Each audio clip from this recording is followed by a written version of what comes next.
নমস্কাৰ জ্ঞান বিকাশ ইউটিউব চেনেলত আপোনালোকক সকলোকে স্বাগতম জনাইছো আজি আমি আলোচনা কৰিব ওলাইছো the differences between growth and development বৃদ্ধি আৰু বিকাশৰ পাৰ্থক্য so before going to discuss about the differences between the growth and development we should know the meaning of growth and development growth আৰু development মানে বৃদ্ধি আৰু বিকাশৰ পাৰ্থক্যৰ বিষয়ে আলোচনা কৰাৰ আগতে আমাৰ বৃদ্ধি আৰু বিকাশৰ কনসেপ্টটো যোনটো ধাৰণা আছে যোনটো অৰ্থ আছে এটো জানা দৰকাৰ সো পোনপ্ৰথমতে আমি বৃদ্ধিৰ বিষয়ে আলোচনা কৰিম তাৰ পিছত আমি বিকাশৰ বিষয়ে আলোচনা কৰিম সো ইয়াতে লিখিছে the growth তো ইয়াতে লিখা আছে growth can be defined as the development of persons in age that means growth is an external process মনত ৰাখিব growth is an external process that we can see আমি চাব পাৰো it is basically related to the quantitative terms মনত থাকিবনে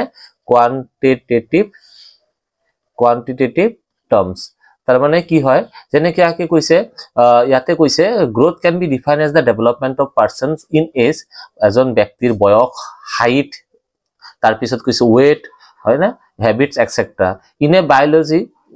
growth is considered as an increase in the size of an organ ঠিক আছে মানুহৰ শৰীৰৰ যোনটো গঠন সেই গঠনত বৃদ্ধি পোৱা কি বুলি কোৱা হৈছে গ্ৰোথ বুলি কোৱা হৈছে growth can be called as a fundamental function of the body মানে শৰীৰৰ যোনটো বেসিক শৰীৰৰ যোনটো বিশেষ কাৰ্যবলী হেতুৱে গ্ৰোথ কৈছে এজন হিখু হৰুৰ পৰা ডাঙৰ হয় আৰু হৰুৰ পৰা ডাঙৰ হোৱা লৈকে তাৰ যোনটো বডিত মানে শাৰীৰিক জিনবিলাক চেঞ্জেস বিলাক আহে তাক আমি গ্ৰোথ বুলি কওঁ আৰু হেতু আমি চাব পাৰো হিখু প্ৰথমতে ইনফেন্সিৰ পৰা চাইল্ডহুডত যায় চাইল্ডহুডৰ পৰা এডোলেসেন্সত যায় তাৰ পিছত আমি এডাল্টত যায় এবোৰ আমি চাব পাৰো তাৰ ওজনত ইনক্ৰিজ হয় তাৰ বয়স বৃদ্ধি পায় তাৰ ওয়েট বাঢ়ে হেবোৰ হৈছে গ্ৰোথ বুজি পাইছে নে in short we can say the growth is related to the external factors and it is a quantitative term that means growth can be count by the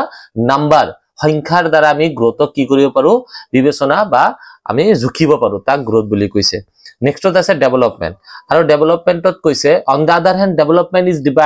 defined as the growth process wherein a person develops in relation to physical environmental and social factor তামানে development কথা কোৱাৰ লগে লগে development is related to quantitative আৰু কৈছে qualitative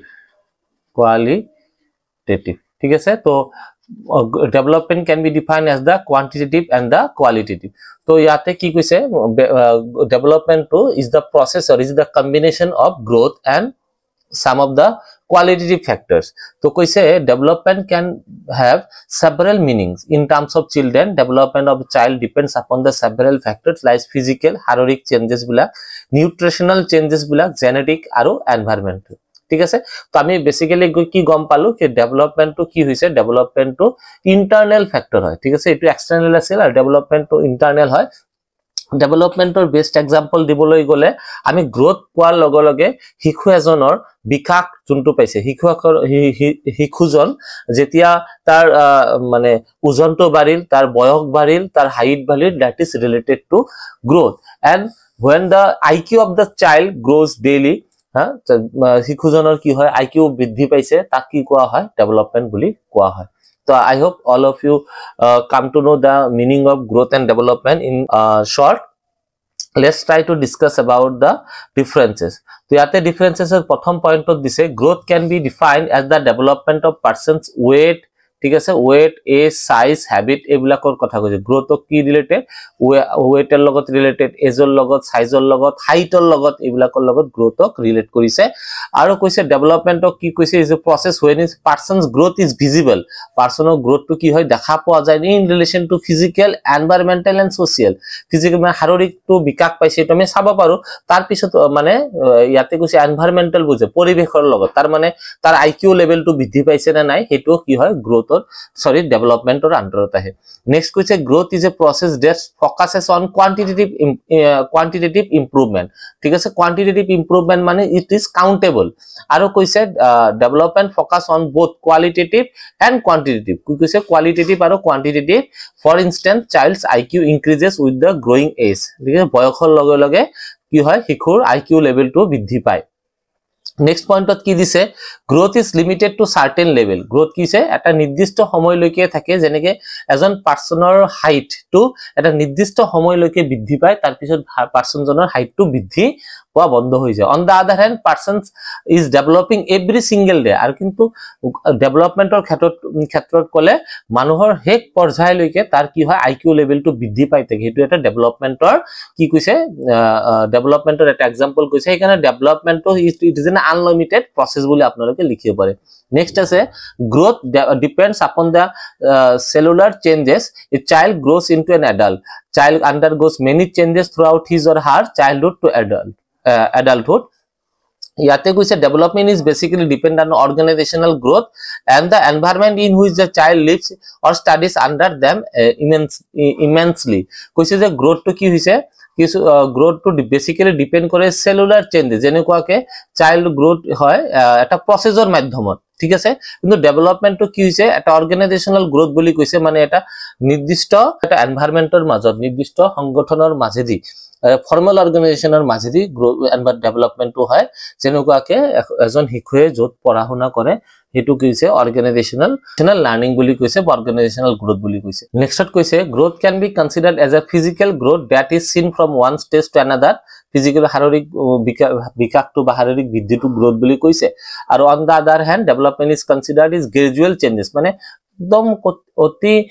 মানে নিম্নভাৱে ইয়াতে change হৈ থাকে যেনেকুৱাকে স্কিল হওক বা বাচ্চাজনৰ বিহেভিয়াৰ হওক তাৰ হেবিট হওক এইবিলাক ডেভেলপমেন্টৰ আন্ডাৰত আহে গ্ৰোথ ইজ এন এক্সটাৰ্নাল প্ৰসেস আগতীয়াকে আমি কৈছো গ্ৰোথক এক্সটাৰ্নাল প্ৰসেস বুলি কৈছে এটো বাহিৰা ভাগটো বুজায় আৰু development is an internal process এটো এজন শিশুৰ ভিতৰৰ ভাগটোকে বুজায় গ্ৰোথ চেঞ্জেস দা ফিজিক্যাল চেঞ্জেস গ্ৰোথ মানে কি কৈছে শাৰীৰিক পৰিৱৰ্তনৰ কথা কয় আৰু ডেভেলপমেন্ট মানে কৈছে ইয়াতে চেঞ্জেস ক্যাৰেক্টাৰ এজন ব্যক্তিৰ চৰিত্ৰৰ কথাটো ডেভেলপমেন্টৰ লগত জড়িত হৈ থাকে নেক্সটত কৈছে গ্ৰোথ ইজ লিমিটেড গ্ৰোথ এটা নিৰ্দিষ্ট সীমাবদ্ধনৰ আবদ্ধ হৈ থাকে কিন্তু development take place throughout the life মানে মানৱ এজনৰ গোটেই জীৱনত কি থাকে এই বিকাশৰ কথাটো জড়িত হৈ থাকে তাৰ পিছত কৈছে growth focuses only on one aspect that is increase the child size গ্রোথটো কি হয় এটা এসপেক্টৰ ওপৰত ডিপেন্ড কৰি থাকে মানে শাৰীৰিক চেঞ্জেছৰ ওপৰত কথাটো গ্রোথতে থাকে কিন্তু ডেভেলপমেন্টটো বেসিক্যালি কি হৈছে interpersonal skill intelligence focus on various aspect ইয়াতে ফিজিক্যাল এসপেক্ট হওক এনভায়রনমেন্টাল এসপেক্ট হওক সোশ্যাল এসপেক্ট হওক গোটেই স্পেক্টৰৰ কথা ইয়াতে উল্লেখ থাকে নেক্সট কৈছে গ্ৰোথ ইজ স্ট্ৰাকচাৰাল আৰু development is considered as a functional growth কি স্ট্ৰাকচাৰাল বুলি কৈছে শাৰীৰিক গঠনত চেঞ্জেস বিলাকক গ্ৰোথ বুলি কয় আৰু ফাংশনাল মানে কাৰ্যকাৰী শাৰীৰিকৰ লগত ইয়াতে কাৰ্যকাৰী মানে